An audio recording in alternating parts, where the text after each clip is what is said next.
నేను మీ doctor చిన్నమై లంజిరెడ్డిని graduates సమస్యల పరిష్కారానికి మీ గొంతుకనే వస్తున్నాను.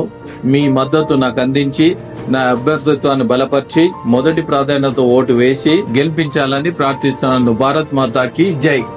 Hi, welcome to YoYo TV. 2023లో తెలంగాణలో జరిగిన అసెంబ్లీ ఎన్నికల తర్వాత బీఆర్ఎస్ అధినేత కేసీఆర్ ప్రత్యక్ష రాజకీయాలకు దూరంగా ఉంటూ వస్తున్నారు. ఫామ్ హౌస్కు పరిమితమయ్యారు. పార్టీ నుంచి వచ్చిన నాయకులు కార్యకర్తలతో ముచ్చటిస్తున్నారు. అంతే తప్ప ఏడాది కాలంగా ఆయన కనిపించింది లేదు. పార్టీ వ్యవహారాలకు కూడా దూరంగా ఉండడంతో కేసీఆర్ పనైపోయిందనే చర్చ జరుగుతోంది. కనీసం అసెంబ్లీకి కేసీఆర్ వచ్చి ప్రజా సమస్యలు ప్రస్తావించాలని సీఎం రేవంత్ రెడ్డి పదే పదే చెప్పినప్పటికీ బయటకు రాలేదు. అయితే ఫిబ్రవరి 19 నాటికి బీఆర్ఎస్ ఏర్పడి 25 ఏళ్లు పూర్తి కానుంది. ఈ క్రమంలో పార్టీ సిల్వర్ జూబ్లీ వేడుకలను ఘనంగా నిర్వహించేందుకు నాయకులు ప్లాన్ చేస్తున్నారు.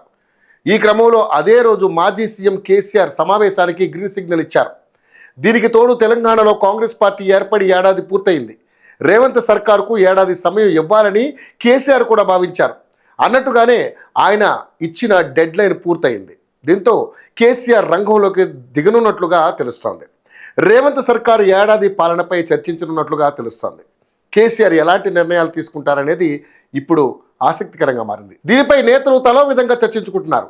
అధికారం పోయిన తర్వాత కారు పార్టీకి చెందిన 10 మంది ఎమ్మెల్యేలు కాంగ్రెస్ పార్టీలో చేరారు. వారిపై వేటు వేయాలని బీఆర్ఎస్ పార్టీ సుప్రీంకోర్టు తలుపు తట్టింది. న్యాయస్థానం తీర్పు తమకు అనుకూలంగా ఉంటుందని ఆ పార్టీ నేతలు లెక్కలు వేస్తున్నారు. ఇక్కడే కొత్త సమస్య మొదలైంది.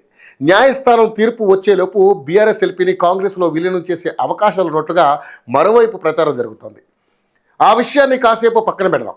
ఫిబ్రవరి 19న పార్టీ సమావేశం వల్ల కొత్త పిక్చర్ వస్తుందని ఆ పార్టీ భావిస్తోంది. ఆ రోజు సమావేశానికి రాని నేతలు మిగతా పార్టీలకు వెళ్ళిపోవడం ఖాయమని అంటున్నారు. ఖచ్చితంగా కీలక నేతలంతా 19న మీటింగ్కు వస్తారని అంటున్నారు.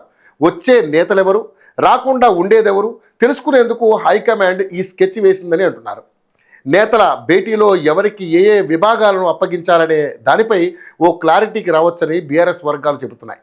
కేసీఆర్ నేరుగా బయటకు రాకపోయినా పార్టీని నడిపించేందుకు సలహాలు సూచనలు ఇస్తున్నారన్నది కొందరు మాట. తొలుత స్థానిక సంస్థల ఎన్నికలు మార్చి 2nd వీక్లో ఉంటుందని ఆ పార్టీ భావించింది.